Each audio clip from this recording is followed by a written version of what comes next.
¿Cómo están, hermanos? Dios los bendiga grandemente. Vamos ahora a hacer la tercera lección de la Escuela 1 de Obreros. ¿Cómo se llama esta lección? La resurrección de los muertos y el juicio eterno.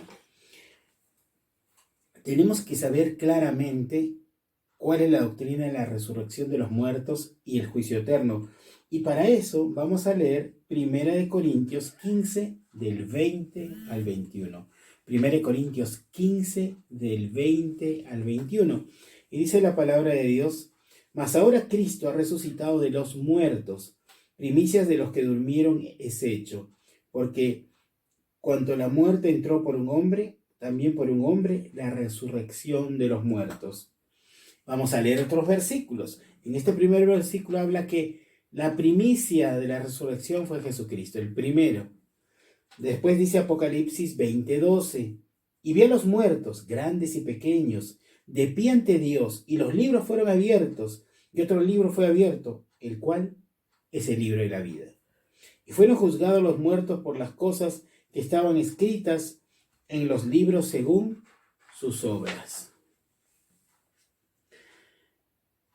La resurrección de los muertos. Lo primero que vamos a ver que Cristo es nuestro ejemplo de resurrección.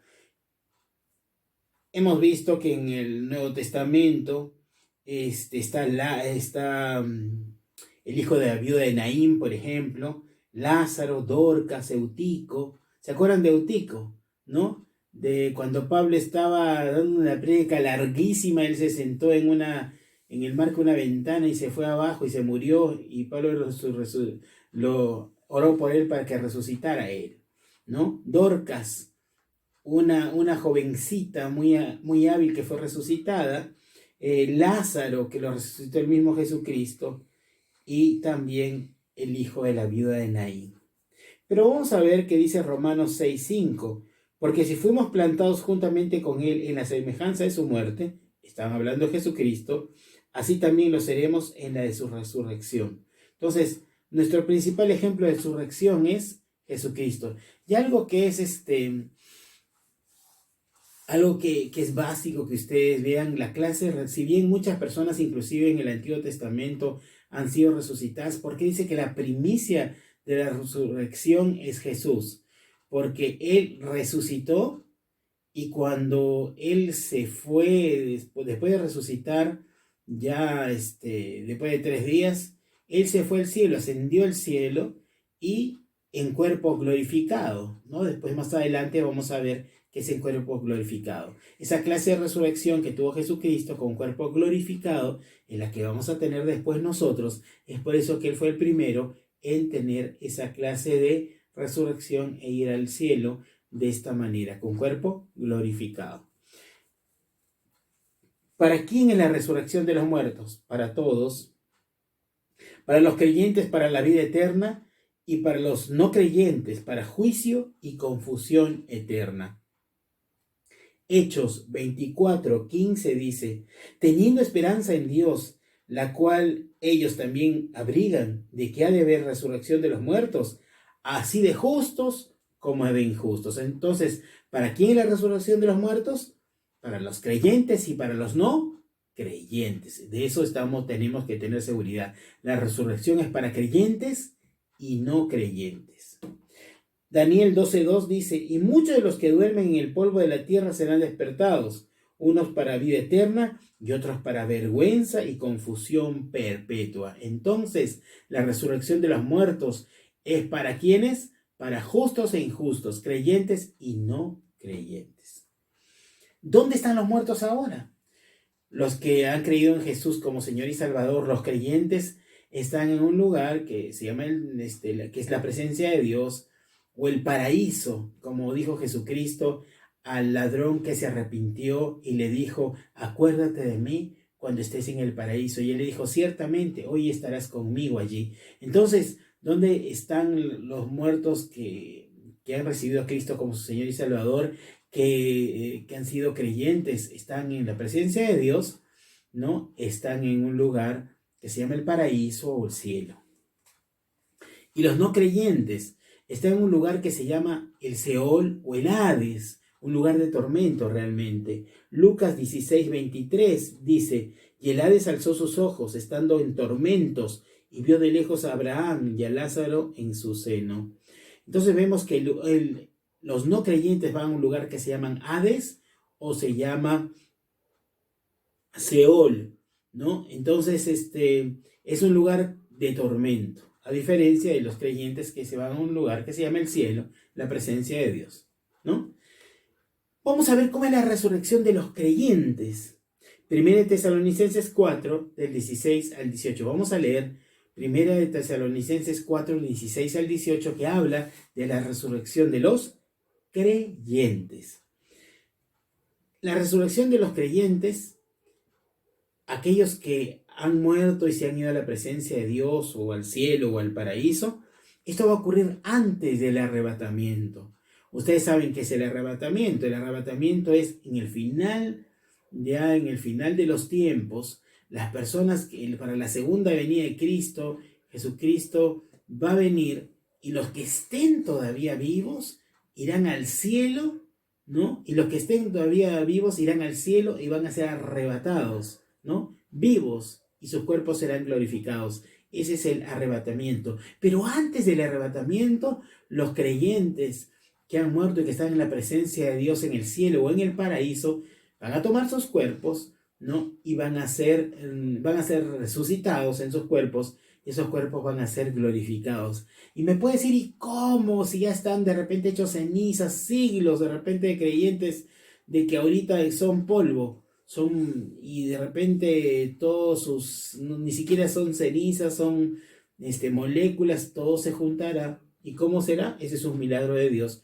Y resucitarán primero ellos y después los creyentes en el arrebatamiento. Serán glorificados. 1 Tesalonicenses 4, el 16 al 18, vamos a leerlo.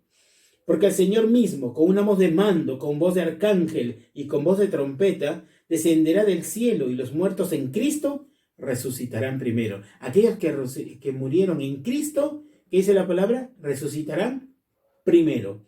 Luego nosotros, los que vivimos, si aún estuvimos vivos, los que hayamos quedado, seremos arrebatados juntamente con ellos en las nubes para recibir al Señor en el aire. Y así estaremos siempre con el Señor. Por tanto, alentados los unos a los otros con estas palabras. Ahora vamos a ver la resurrección de los no creyentes.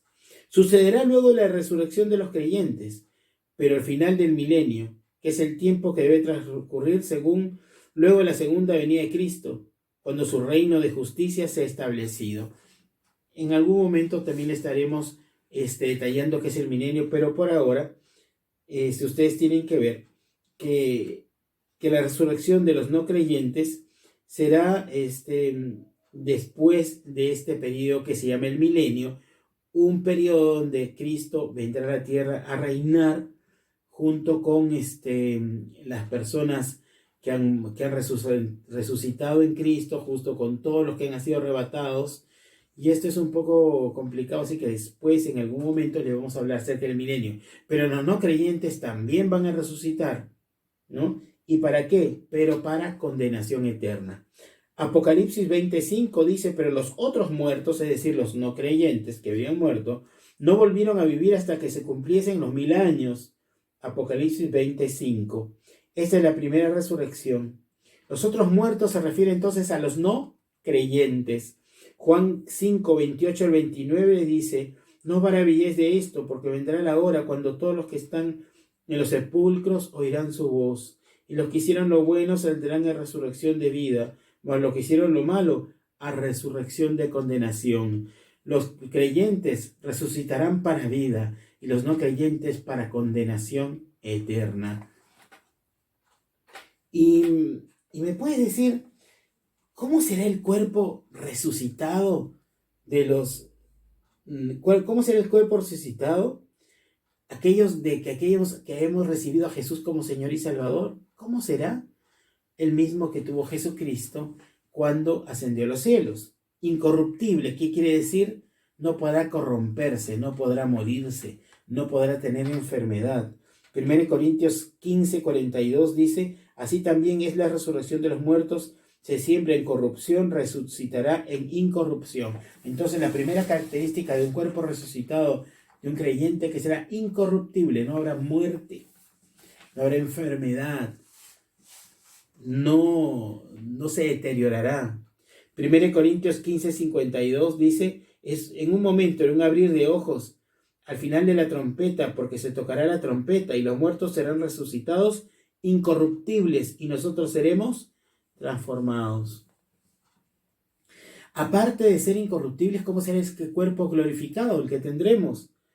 Será glorificado, que quiere decir, será imperecedero, no perecerá. 1 Corintios 15:54 dice, cuando esto corruptible se haya vestido de incorrupción y esto mortal se haya vestido de inmortalidad, entonces se cumplirá la palabra que está escrita, sorbides la muerte en victoria. ¿Qué más características tiene un cuerpo glorificado, un cuerpo resucitado? Será espiritual y revestido de poder. 1 Corintios 15, 43, 44. 1 Corintios 15, 43, 44 dice, se siembra en deshonra, resucitará en gloria. Se siembra en debilidad, resucitará en poder. Se siembra en cuerpo animal, resucitará en cuerpo espiritual. El cuerpo animal y el cuerpo espiritual. Entonces, nuestros cuerpos serán espirituales y revestidos de poder. También serán de carne y hueso. La vida en el cielo no será insustancial o vaga o etérea. El contrario, será tan real como lo presente. Lucas 24:39 dice, Jesucristo dijo, miren mis manos y mis pies que yo mismo soy, palpen y ved, porque un espíritu no tiene carne ni huesos como ves que yo tengo. 1 Juan 3:2 también vamos a leer, amados, ahora mismo soy hijos de Dios, y aún no se ha manifestado lo que hemos de ser, pero sabemos que cuando Él se manifieste seremos semejantes a Él, porque le veremos tal como es Él. Entonces, estas son las características del cuerpo resucitado. Será incorruptible, será glorificado, será espiritual y revestido de poder, será en carne y hueso. Ahora, todo lo que le estoy hablando está escrito en un PDF que les he mandado. Así que tienen que escuchar, leer sus archivos escritos y poder entender estas clases que son fundamentales. A veces he escuchado personas que dicen, pero esto es básico, pero lo básico hay que siempre recordarlo, porque los principios de Dios son eternos y si tú sabes lo básico muy bien, lo demás viene por añadidura. Y además el saber ser enseñable es una característica fundamental para un hijo o una hija de Dios. El no creer que lo sabes todo, el tener siempre un corazón abierto para la sana doctrina, te hará crecer espiritualmente. Bueno, vamos por el juicio eterno, ¿no?